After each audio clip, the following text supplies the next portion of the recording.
Montañeses de Nepal.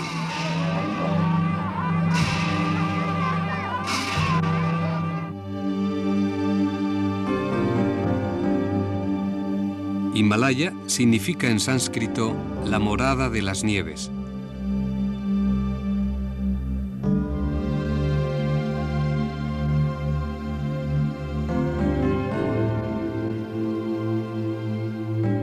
En Nepal, la cordillera del Himalaya forma verdaderamente el techo del mundo.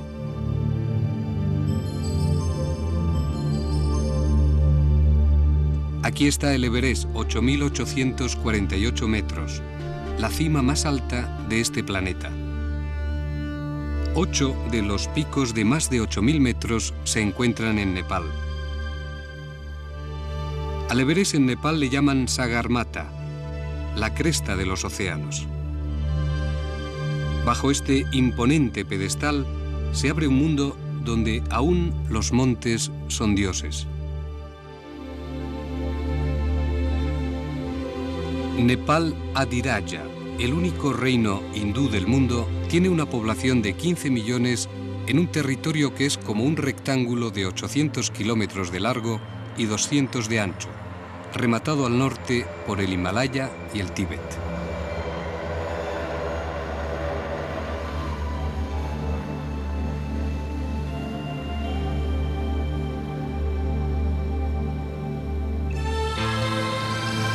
Hasta un cuarto de Nepal se eleva sobre 3.000 metros.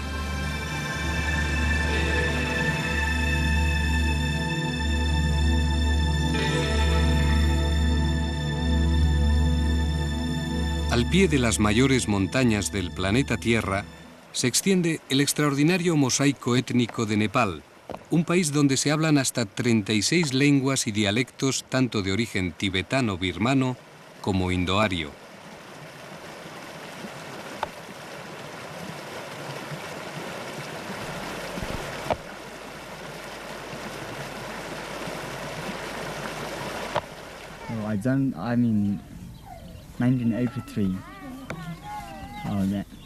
Hoy, nuestro objetivo es conocer dos pueblos de montañeses de Nepal. Dos tribus que se han hecho famosas por su capacidad de adaptarse a uno de los medios más hostiles. Los Gurung del Himalaya central, que suministran la famosa soldadesca de los Gurkhas, y los Sherpas del este, que suministran los famosos equipos de apoyo de las expediciones al Himalaya. Gentes que no solo resisten, sino que gozan de una vida de altitud, no solo física.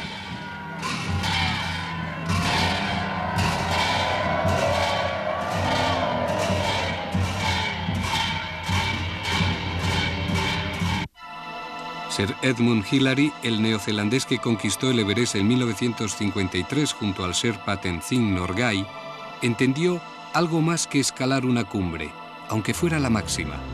Creo que la mayor conquista es entre el hombre y sí mismo. El hecho de que esté superado un problema técnico en el Himalaya, la Antártida o en un río es accesorio al hecho de que el hombre está tratando de superar sus miedos. Está tratando de superar sus incapacidades y usar cualquier habilidad y experiencia que tenga para alcanzar su objetivo. El gran desafío está dentro.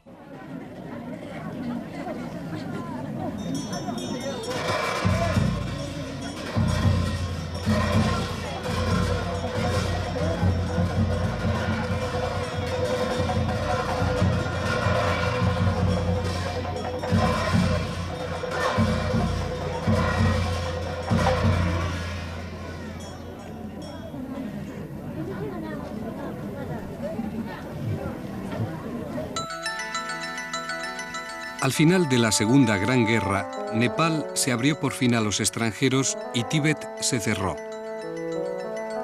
El Himalaya nepalí se convirtió en el punto favorito de escaladores, montañeros y trekkers.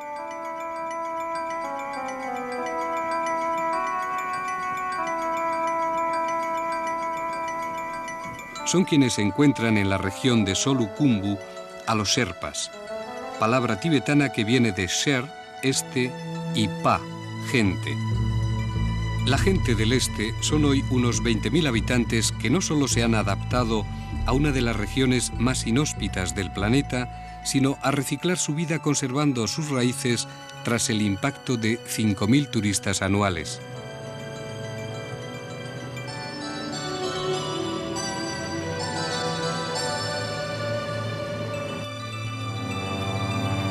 La ascensión más corriente empieza aquí en Lukla, cuyo aeropuerto está ya a 2.800 metros. Desde Lukla, en 2 días de camino para aclimatarse a la altitud, se llega a Nanche Bazar, a 3.400 metros.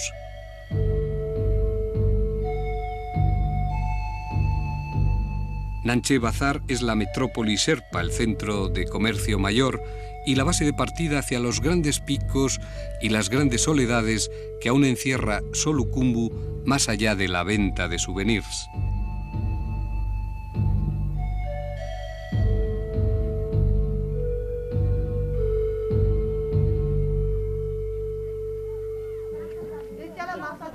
Los Sherpas del tronco racial mongoloide siguen manteniendo una estrecha relación comercial con los tibetanos.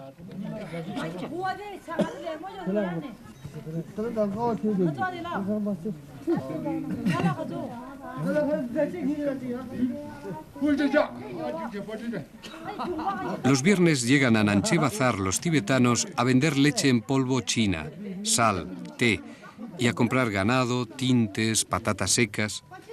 Los tibetanos caminan 4 o 5 días hasta Nanche, atravesando el paso de Nampa La, de 5.716 metros. Pese a los problemas políticos, las poblaciones fronterizas de Nepal y Tíbet no necesitan pasaporte para moverse por la zona.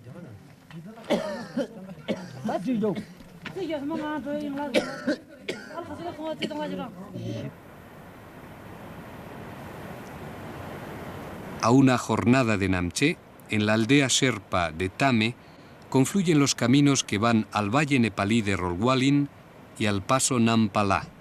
Tíbet está allí al fondo, tras aquellas montañas, a unos 30 kilómetros que a veces suponen casi una semana de marcha. Los extranjeros no pueden ir ya más al norte de este pueblo, Tame, donde la gente Sherpa entiende el tibetano. También de matriz tibetana es la religión Sherpa y hasta su propio origen. A finales del 15 o principios del 16, los Sherpas llegaron al Nepal desde la región tibetana de Kham. Se ignora por qué, tal vez por motivos religiosos o por la presión de chinos o mongoles.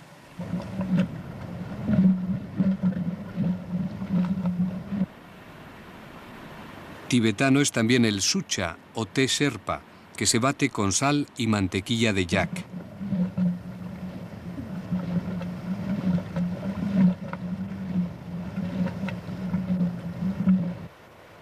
También del Tíbet se trajeron sus 18 clanes Orru, que significa hueso. Los Sherpas creen que la madre da la sangre, Tak, y el padre el hueso, Ruwak. La pertenencia clánica es patrilineal. La esposa se integra en el clan del marido. Y con todo, la libertad es amada por los Sherpas en muchos sentidos. El adulterio se suele resolver con la pijal, una multa de 100 rupias, unas 500 pesetas. El miembro de la pareja que se quiere divorciar no tiene más que pagar el tojal, daños y perjuicios que raramente superan las 5.000 pesetas.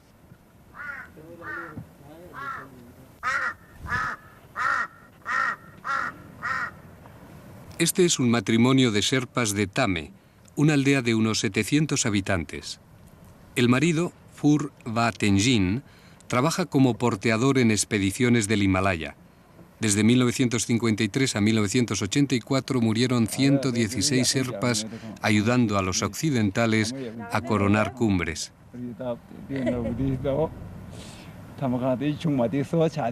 Ya hemos acabado de cosechar las patatas.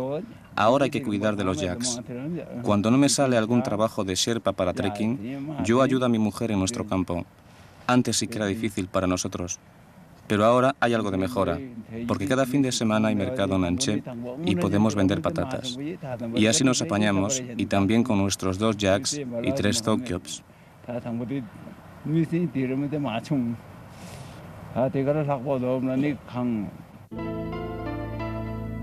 La indumentaria de la Sherpani, la mujer serpa, es todavía más tradicional que la del hombre. Destaca su vestido de colores de lana, el ingi. De todos modos, la influencia del trekking occidental se refleja en la ropa sherpa. Este hombre, Furba, por ejemplo, lleva pantalones, jersey y camisa que le han regalado unos montañeros. Maíz, pindalu, mijo y patata, por supuesto, son los alimentos básicos de los Sherpa que viven aquí en Tame, a 3.800 metros de altura. Maíz, pindalu, un tubérculo silvestre y correoso que se deja secar, mijo y la patata cortada en rodajas y puesta también a secar para el invierno no constituyen una dieta muy rica.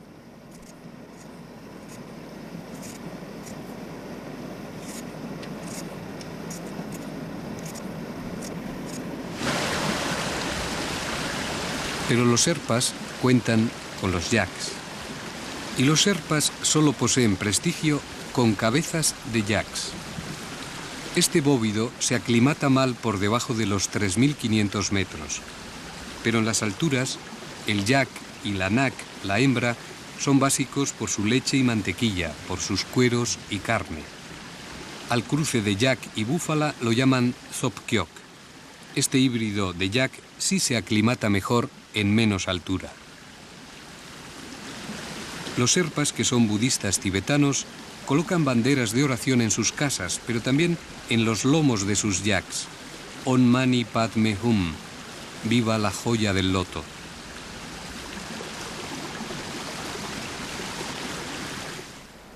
En sus caminos abundan las piedras grabadas con la misma inscripción, On Mani Padme Hum. Los montículos de Mani se pasan por la izquierda y así el camino le sirve también de plegaria.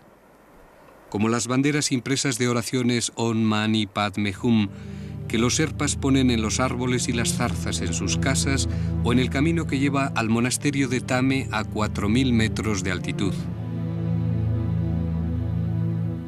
Vamos a ascender allí.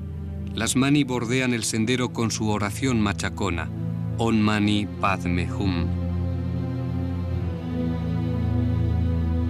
En medio del camino al monasterio hay que pasar una puerta cuyo interior está decorado con pinturas de budismo tántrico. Más allá, un gran molino de oración. Los peregrinos lo giran para ganar méritos para su próxima reencarnación.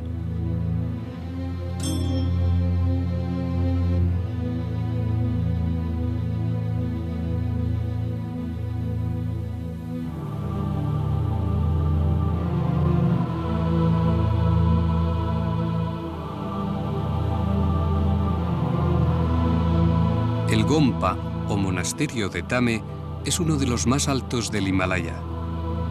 Encaramado en los riscos sobre el valle del río Tempo, Tame alberga una comunidad monástica de budismo tibetano de la no reformada y más antigua secta, la Nyingmapa, o de los antiguos. Se cree que fue fundada a finales del siglo VIII por Guru Rinpoche, maestro y mago, que consiguió arraigar el budismo y desterrar del Tíbet y el norte de Nepal el paganismo de los Bonpo o seguidores del Bon. Esta religión animista consideraba dioses a montes, rocas, aguas e incluía el poder de los espíritus malignos, los Srindi, los fantasmas o Norpa, las brujas, Sondim.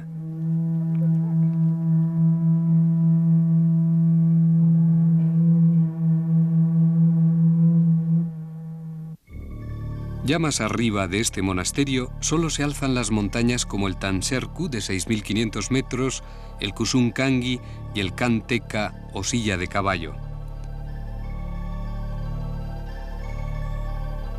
Al norte, el neblinoso pico del Yat Kanche, bajo el que se extiende el monasterio y las casas de los monjes.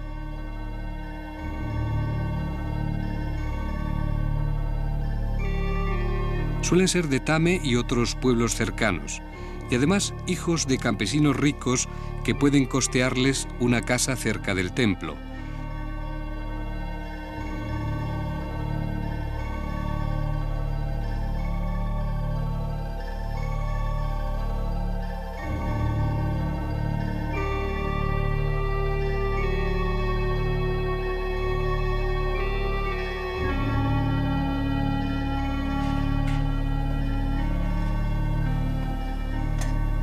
De forma que en el Gompa los monjes solo se reúnen para la vida ritual o para las comidas en este refectorio.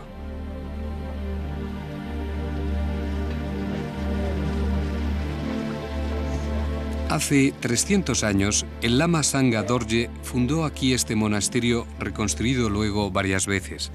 Fue regido por una sucesión hereditaria de lamas, porque, a diferencia de ahora, cuando los monjes son célibes, al principio solo había lamas casados, descendientes de Sangha Dorje. Pero en 1957 se interrumpió la línea hereditaria de los 14 lama che o lamas jefes y hubo que recurrir a la elección de un tulku o lama reencarnado. Nawan Shetup Tenbi Keljen es el actual Rinpoche o precioso lama reencarnado de Thame. Este hombre es la reencarnación del santo lama Nawan Sherin Tindup, que murió en 1954. Antes de reencarnarme en mí mismo había un lama llamado Nawan Sherin Tindup. A los 2 años de su muerte, yo nací en Bedin, en el valle de Rowalin. Cuando yo tenía 3 años empecé a hablar. Y empecé a decir a mi padre y a mi madre que esa no era mi casa y que Bedin no era mi pueblo. Les dije que yo pertenecía a Thame, donde se encontraba mi propio monasterio, porque yo era la reencarnación del lama de Thame, Nawan Sherin Tindup. Mis padres y las gentes de Bedin comprobaron que, en efecto, aquí había vivido ese lama. Y volvieron a Bedin llevando los objetos personales que habían pertenecido al lama muerto. Se reunieron en Bedin los lamas de Thame y la gente del pueblo. Mezclaron los objetos personales del lama muerto y otros de mi casa para que yo señalara cuáles habían pertenecido al lama Tindup. Si yo escogía con precisión sus cosas, podían averiguar si de verdad yo era su reencarnación. Y así lo hice. Y todo el mundo reconoció la verdad de mi reencarnación.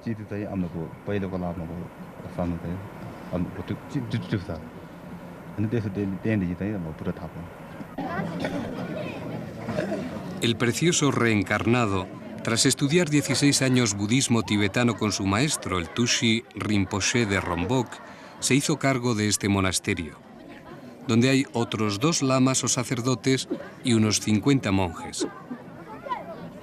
Y resulta que el lama más anciano de Thame, que se llama Nawan, es el hijo menor del lama Tindup, de quien se reencarnó el actual abad.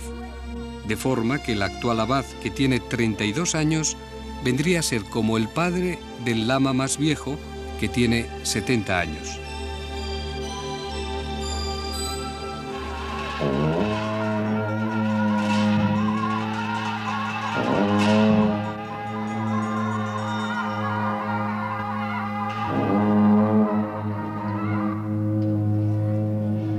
La vida monástica en Thame transcurre a menudo entre la niebla.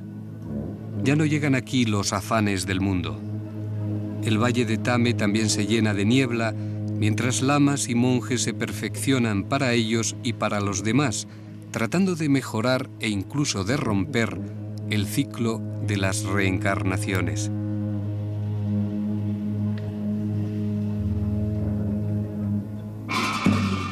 Normalmente la espera entre la muerte y el nuevo nacimiento es de 49 días, aunque a veces los santos pueden acortar esa espera y pasar de una vida a otra en 3 o 4 días a lo sumo.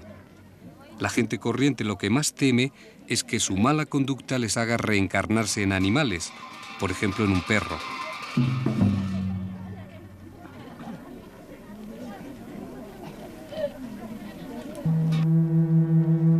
Un monje toca la caracola, que significa la promulgación del Dharma o preceptos de Buda. Su hélice interior sugiere la eterna renovación del universo, siempre nueva y distinta. Convocados por la caracola, en el gompa los monjes rezan de día y de noche. Cantan sus mantras.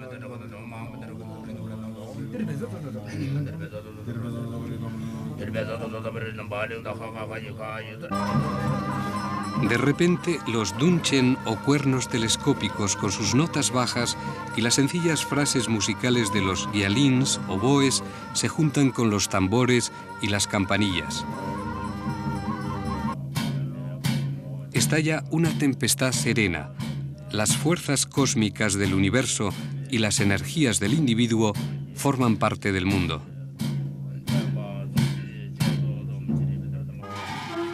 A veces tocan krangling, trompetas hechas con hueso humano.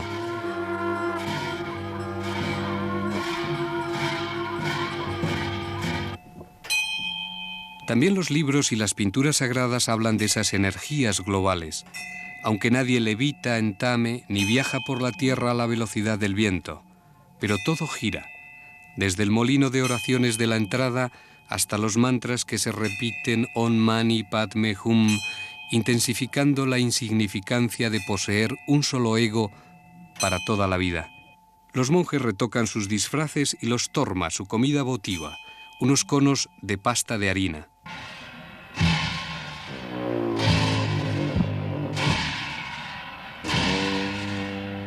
Es por mayo cuando en Thame se produce un salto en el tiempo.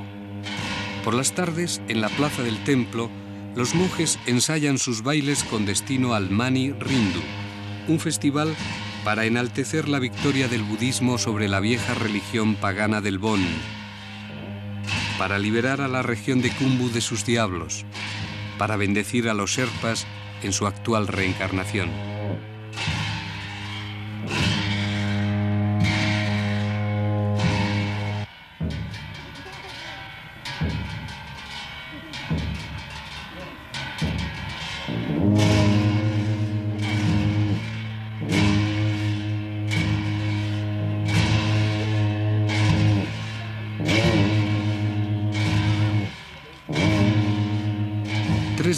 Van a durar las danzas. El monasterio de Thame se va llenando de familias sherpas de la región. En torno al templo se monta un pequeño bazar.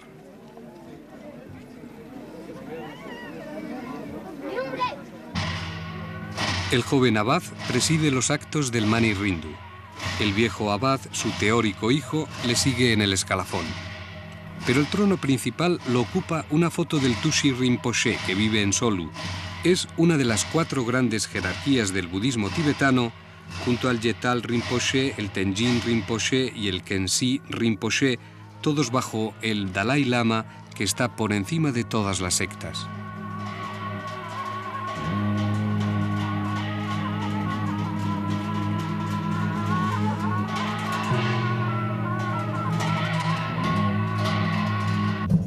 Un participante preferente es también el Lama Tenzin Abad de Kerok, un monasterio al norte de Thame muy favorecido por el rey de Nepal, que es la encarnación hinduista de Vishnu. Los Sherpas acuden con unción y en masa a que se les bendiga en una ocasión tan señalada como el Mani Rindu. Ya son más de 3 horas las que está durando el Guang, la ceremonia de bendición que el Gran Lama del monasterio de Thame imparte a cientos y cientos de Sherpas de estos valles. Mani significa joya. Es parte del mantra grabado en piedras y banderas y recitado sin cesar. Rindu en Sherpa o Rildup en tibetano es el nombre de unas píldoras de arroz rojas que el Rinpoche reparte al pueblo. Junto al agua bendita, tú y la bendición personal, el abad y los lamas transmiten ese deseo de longevidad a su pueblo, lo cual puede parecer engañoso considerando su fe en la reencarnación, pero no es longevidad física lo que buscan los Sherpas. Aquí se pretende ir más allá de la superficial identidad del ego que enmascara la auténtica fuente de vida sin principio ni fin. La inmortalidad es la mayor larga vida posible.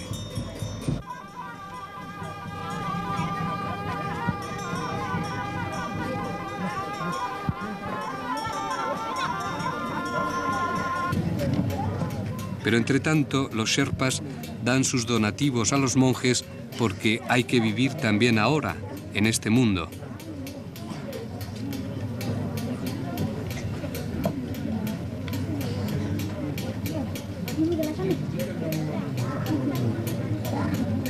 Sigue ardiendo el enebro ritual en Thame. Tras la procesión inaugural, se van a producir hasta 20 danzas que se inician con esta de la libación dorada en torno de Zurra Ragrian, protector del budismo tántrico y de la región de Khumbu. Los monjes ofrendan sus cálices llenos de chang, cerveza de arroz.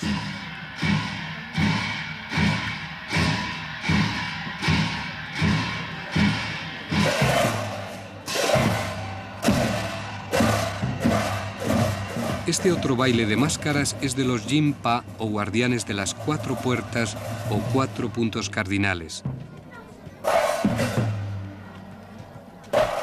Son dioses masculinos las máscaras roja y verde, femeninos la amarilla y la blanca. Los primeros simbolizan la búsqueda de la iluminación, las segundas la sabiduría. La unión de ambos principios activo y pasivo lleva a alcanzar el bien absoluto.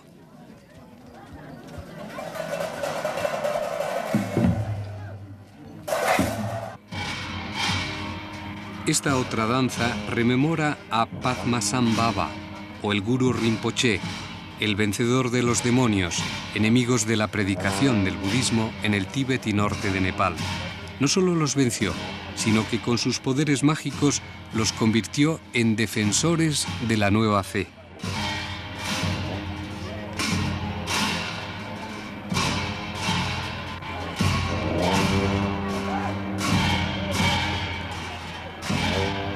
En Thame se celebran estas fiestas desde 1950. Son un desarrollo de las danzas Cham, una parte importante del ritual tibetano. A los espectadores no les llega toda la complejidad de significados y detalles, pero emerge claramente la idea de la lucha entre el bien y el mal, y la idea de la hegemonía del budismo sobre el Bon. Hoy la alianza de los lamas con el pueblo se ratifica. El pueblo ofrece sus donativos. El monasterio ofrece su comida sagrada al pueblo.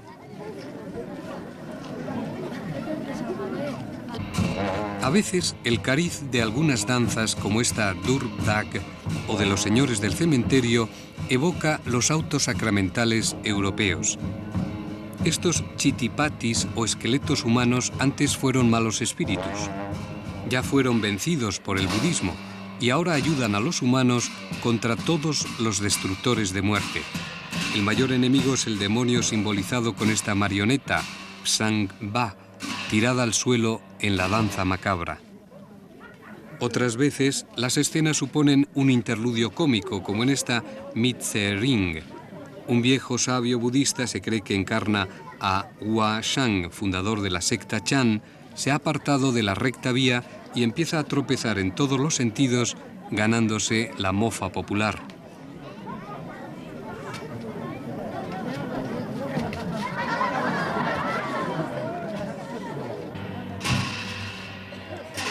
Solo durante el Mani Rindu, los monjes lucen estos fastuosos ropajes de colores azul, amarillo y rojo, de sedas y brocados. Y se ponen los sombreros rematados con una cresta o triratna, que significa las 3 gemas del budismo, es decir, el propio Buda, la doctrina y la orden monástica.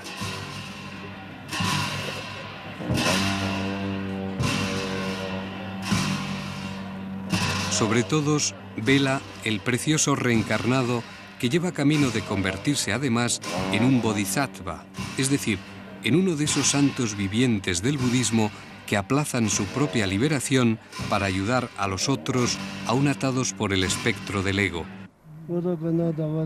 Aquí el padre es el joven y el hijo es el viejo.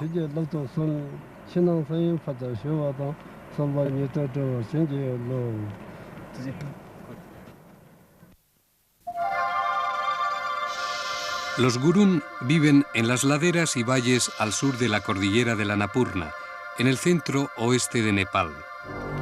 Sobre Siklis destaca la cumbre del Annapurna 2 de 7.937 metros y el Namjum, que da nombre a uno de los dos distritos gurún, Lamjung y Kaski. Los gurún son una tribu de unos 300.000 individuos de tronco racial mongoloide, más sometidos que los serpas a la influencia de la cultura y la religión hinduista, pese a su raíz cultural que es también de origen tibetano. Junto a los Magar y Khas formaron los ejércitos Gurkha del rey Prithvi Narayan Shah, que unificó el Nepal a finales del 18.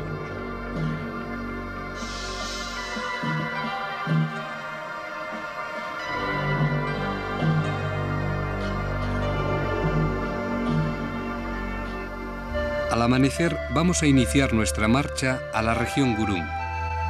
Hoy vamos a subir desde el lago de Pokhara hasta Siklis, en los valles del Annapurna, para ver la vida cotidiana de un pueblo gurún. So, Sambu, we arrived to the river Madi, no? Yeah, we are in just after one day's trek. We are just right. Nos guía en este camino siempre ascendente Sambu Tamang, de la tribu Tamang. Sambu es el único nepalí no sherpa que ha coronado el Everest, concretamente 2 veces, en 1973 con una expedición italiana y en 1985 con una expedición española de Cataluña. So we are going tomorrow. It takes 18 kilometers or 15 to 18 kilometers from here. It takes 8 hours or 7 hours. But after 3 hours we have to climb up to get in proper Gurung village.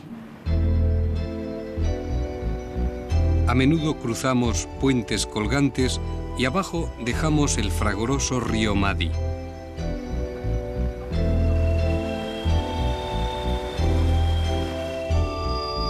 Nos dirigimos a uno de los mayores pueblos del distrito gurún de Kaski, Siklis, de 4.500 habitantes.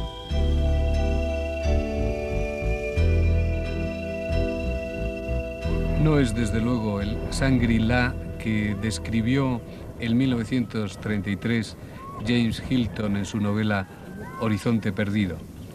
Pero a este pueblo de Siklis solo se llega a través de un empinado camino de piedras que asciende 2.200 metros. Y por supuesto no hay otra luz que la del sol y sus reflejos en la cordillera del Annapurna. O que la más preocupante luz de los fuegos, a veces intencionados. Los fuegos son, junto a la tala intensiva de madera, uno de los grandes problemas para la conservación de los bosques del Himalaya. No solo se pierden árboles, sino que también el suelo se erosiona. El cultivo en terrazas cada vez más altas y la superpoblación rematan el último sueño de un Shangri-La intacto.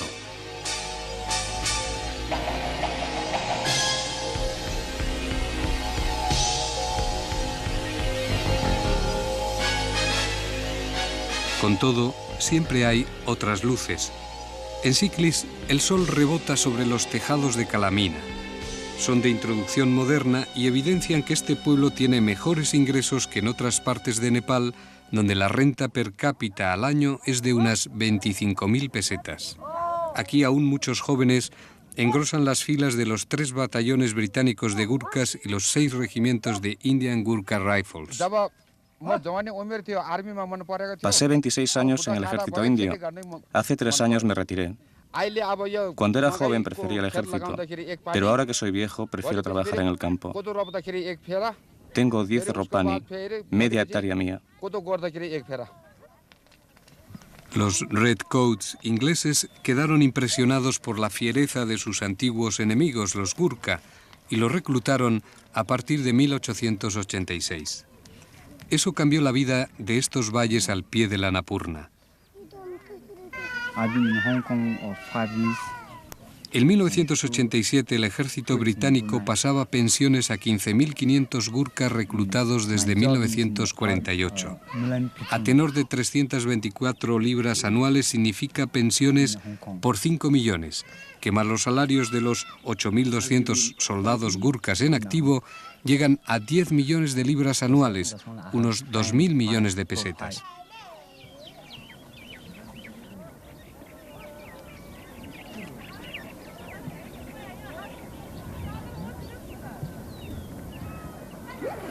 Por eso se pueden permitir duraderos techos de hierro colado en vez de los temporales y antiguos de paja y madera. Pero en Siklis la actividad marcial no ha acabado con la actividad agrícola y ganadera. Los gurún practican un sistema de trabajo colectivo, el nogar. Se juntan en el pueblo para hacer, como ahora estas mujeres, diversas faenas: escardar, sembrar, arar, cosechar, en 3 ocasiones, cuando el arroz, el maíz y la cebada.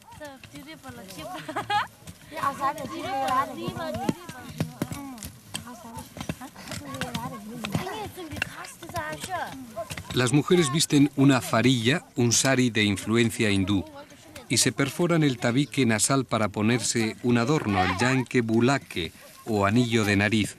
Hasta que no se perfora la nariz, nadie le acepta a una chica gurún agua para beber.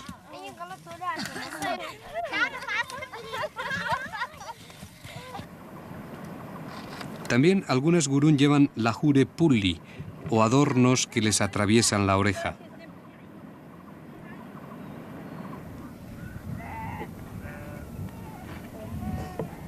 Los gurún reúnen sus ovejas, unas 12 por familia, unas 200 o 300 por pueblo, en grandes rebaños que llevan a los pastos de las montañas de abril a septiembre.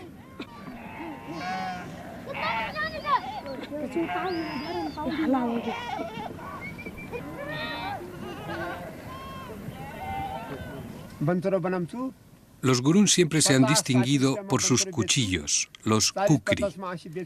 Este herrero, Maiti Lal, no pertenece a la tribu gurún, sino a una casta baja hindú, la Visukarma o Sudra. Maiti Lal forja estos cuchillos que vende a unas 300 pesetas, con los que se hizo famosa y sangrienta la marcialidad de los gurkas, aunque también le sirven como herramienta cotidiana. Los gurún, pese a no ser estrictos hindúes, se asimilan a la casta vaisya de campesinos y comerciantes. El vestido masculino del gurún incluye una especie de chaleco con alforjas, el bangra, recabado de un tejido de ney, de ortigas.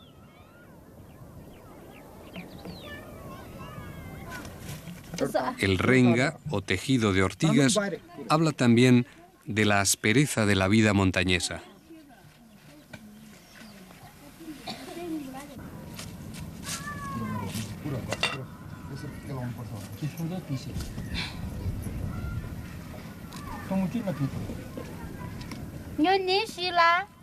Estoy pelando ortigas. Esta es la manera como pelamos los tallos de ortigas. Luego reunimos bastantes y los dejamos a secar.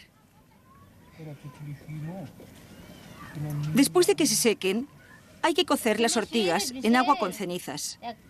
Entonces se saca la fibra.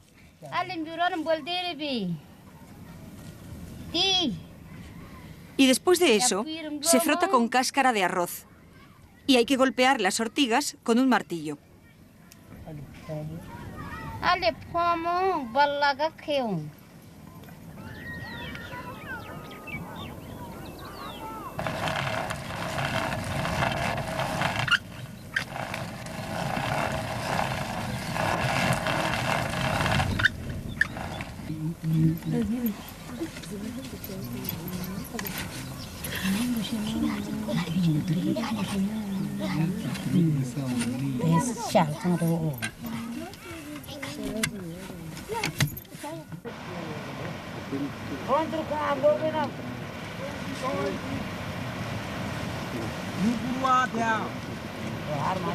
Kukris, ortigas, abejas. Los gurún viven en un mundo punzante.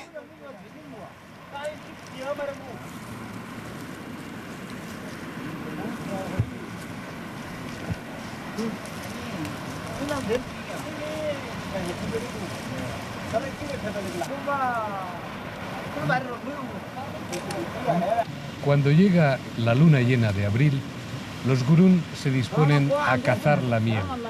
Hoy han venido aquí al Saktiu Pro, al acantilado del arroyo Saktiu. Esta es la pared cortada del Saktiu Bir o Saktiu Pro, que en gurún significa acantilado o aún mejor farallón. Cae en picado por 170 metros. A unos 20 metros de la cima, las abejas silvestres han colgado sus panales con forma de media luna.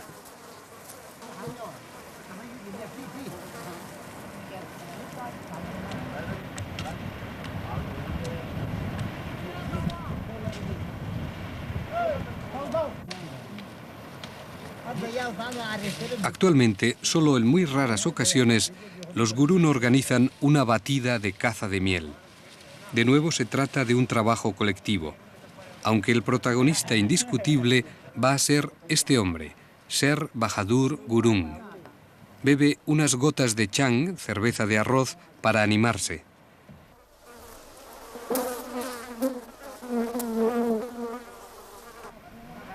¿Acaso siente miedo Sher Bahadur Gurung?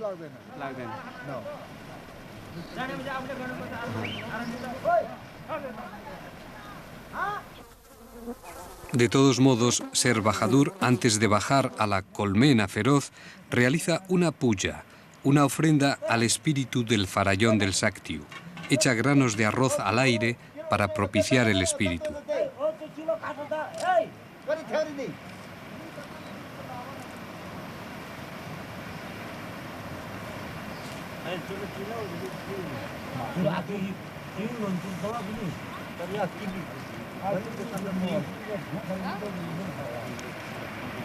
Paiku es la divinidad protectora de su aldea, Tating, agarrada como una colmena en las montañas.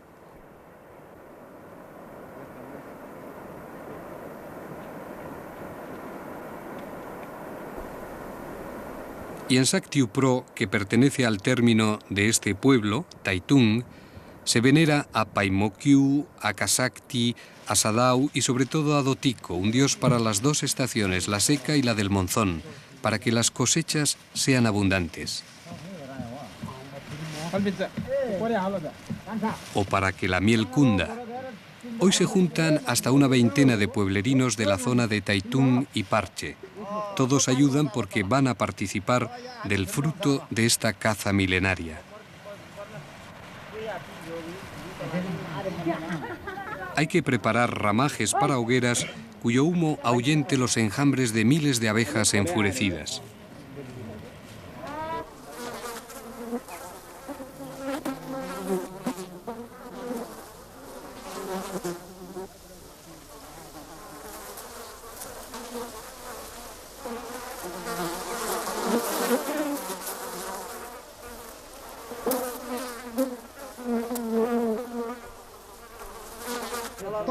Sher Bahadur se ha vestido con una cazadora de camuflaje y un pasamontañas. Por una escala de fibras de bambú de unos 50 metros, Sher Bahadur va a ir a una guerra muy especial.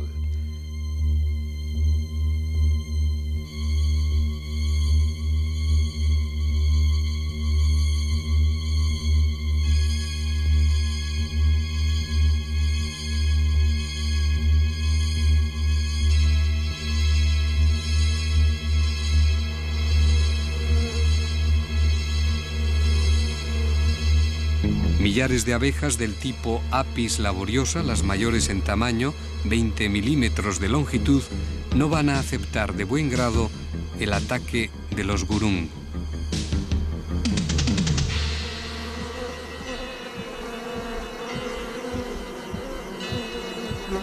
Sher Bahadur tiene 25 años y ahora trabaja como agricultor. Hasta su matrimonio en 1988 se dedicaba más regularmente a la caza de miel, pero de acuerdo con su esposa ya no lo hace sino en muy contadas ocasiones. Además piensa como buen budista que en una caza de miel se matan demasiadas abejas y larvas.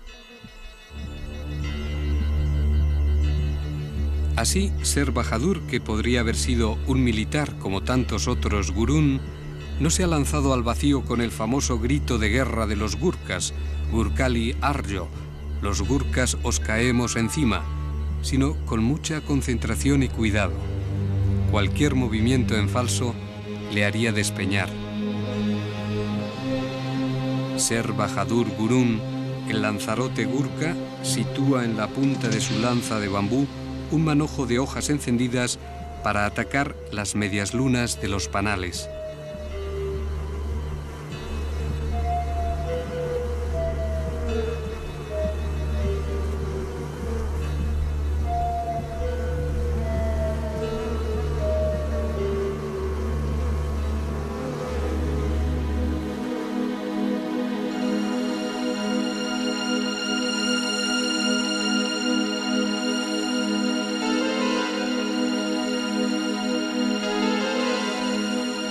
Pero el viento hoy no sopla en la dirección necesaria para ahuyentar a los enjambres. Ser Bahadur tiene que bajar para preparar mejor su humeón. Se para en un saledizo para atar mejor las hojas prendidas.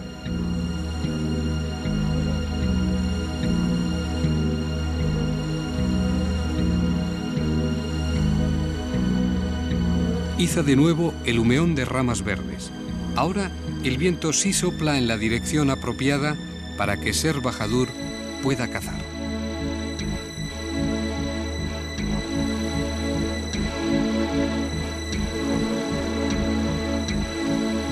Ser Bahadur falla en sus primeros pinchazos.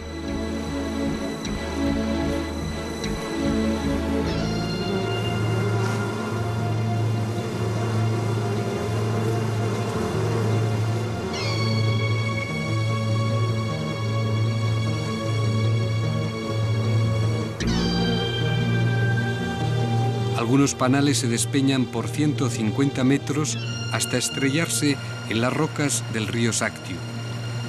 Allí también hay gente esperando esa eventualidad y ese primer botín.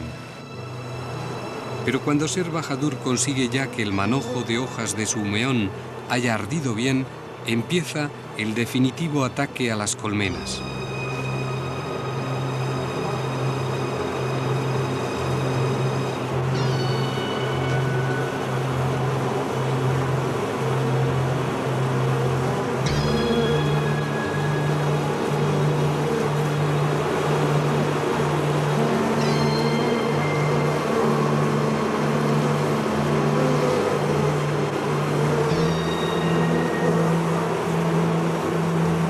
Estalla la guerra.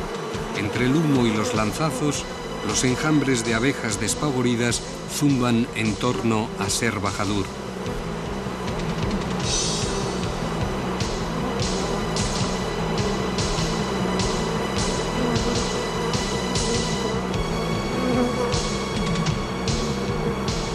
Empieza la gran cosecha, igual que en el Paleolítico Superior hace 12.000 años.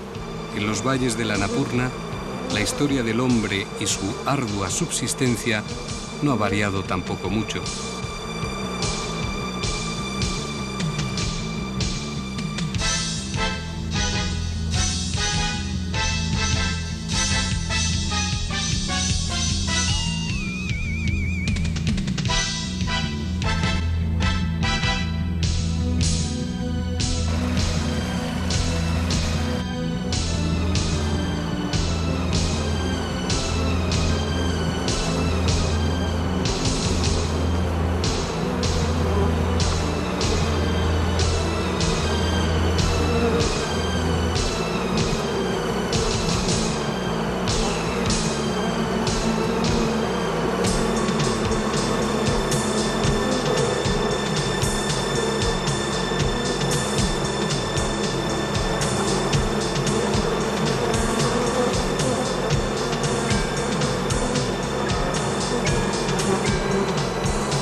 Ya llegan los primeros cestos rebosantes de miel a la cima de la escarpa. Cada cesta entre cera y miel pesa unos 30 kilos.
Esta va a ser miel buena y dorada.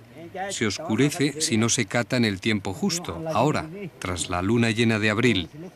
Otras veces la miel puede ser tóxica si las abejas han libado ciertas flores, como algunas variedades de rododendro. Sher Bahadur llega en buen estado a la cima de la escarpa tras 4 horas seguidas de caza.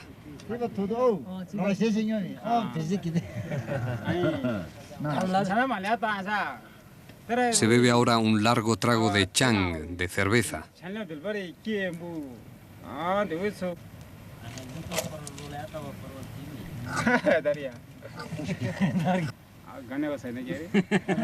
Sher Bahadur confiesa que ahora se siente muy cansado, pero que no le han picado apenas las abejas. Y eso que iba descalzo y con la única protección de un pasamontañas.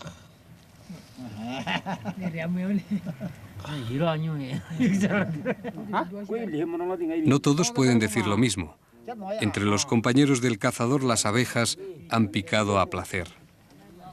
De todos modos, los gurung, un día tan propicio como hoy, no se preocupan mucho de sus picaduras ni se sienten divididos en sus char yat o 4 clanes que componen una aristocracia respecto a los ora yat o 16 clanes de más comunes mortales. Hoy todos son iguales ante los aguijones.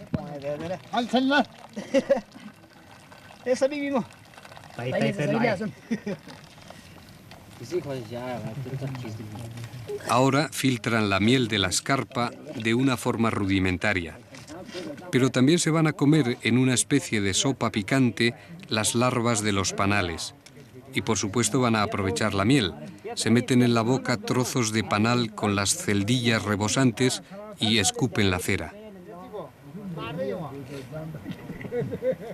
Se van a dividir luego el botín de caza por partes proporcionales al esfuerzo. Pero el caso es que a Sher Bahadur no le va a tocar más que esa última cantarilla. Pero por lo menos su puya, su ofrenda al espíritu de Shaktiu, ha funcionado. A Sher Bahadur no le han picado las abejas, aunque es muy probable que no vuelva jamás a matarlas.